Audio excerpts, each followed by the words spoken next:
this is a great topic. I have seen this land people in hot water.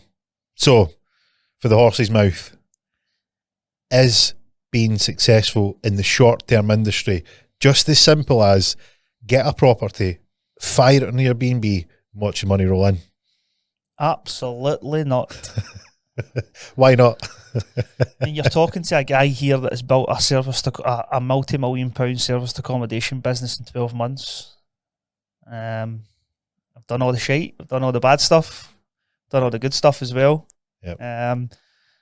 Probably still to learn a bit more, but I would put myself up there with probably one of the top guys in Scotland that know about Airbnb and how to run an Airbnb business. Yep. Inside 12 months. Okay. So what do you think is the trap that people fall into? As you said at the start, people think, oh, Airbnb, like, they call it, is that an Airbnb property? It's actually developed its own name. It's actually developed its own name, but it's like, it's not like Airbnb marketing department must be sitting there applauding it like, yes. Thank you. Because their company is attached to a method within the property industry. Their marketing department has nailed it. I get a really good buzz about Airbnb properties. You know that, like, I'm even saying it. Short-term lets. It's like I've done a lot of stuff in property investing, from flips, buy-to-lets, serviced accommodation, refurbs, everything. But the thing that I get the buzz of now is building my serviced accommodation business. Probably the best thing about it is not dealing with tenants. You know how hard that can be now. Oh yeah. I mean, I've sourced hundreds and hundreds of buy-to-let properties for investors right at the start of my journey, and now since I've started over the last 12 to 14 months, started building the SA business. That's all I deal with now. If an investor comes to me and is demanded, they want a buy-to-let property, I will source you one, but we'll also show them the good parts and the best parts of like owning a serviced accommodation.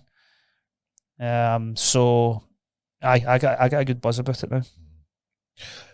So can people not just go on to Rightmove, buy a property, ping it on Airbnb, and they're good to go?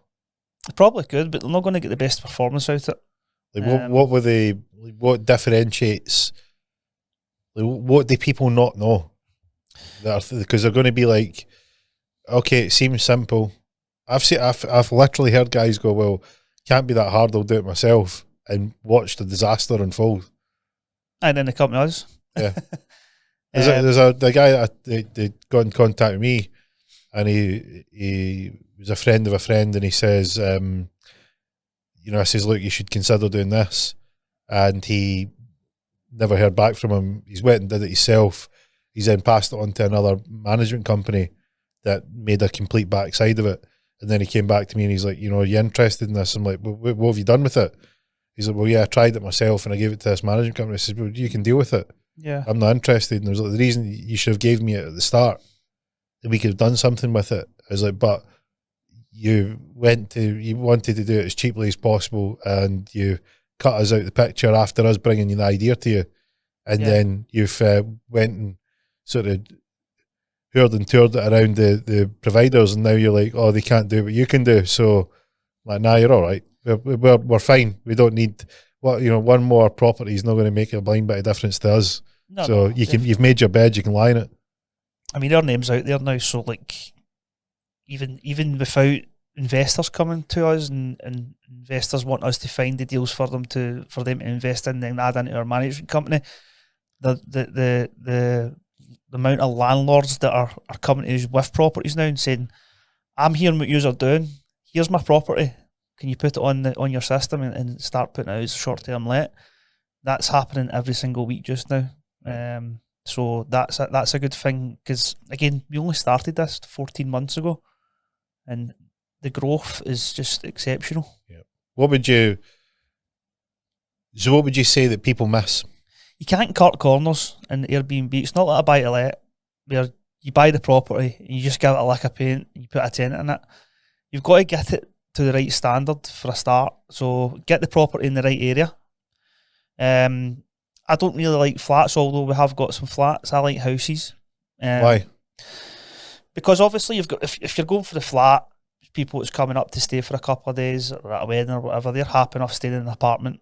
Whereas if you've got a 3 or a 4 bedroom house, it opens up the book to more people than just your day-to-day holiday maker.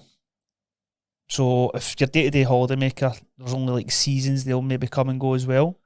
If you're wanting to get your property to work 12 months of the year, you've got to look at other avenues, and the other 2 avenues that we focus on are contractors and insurance companies.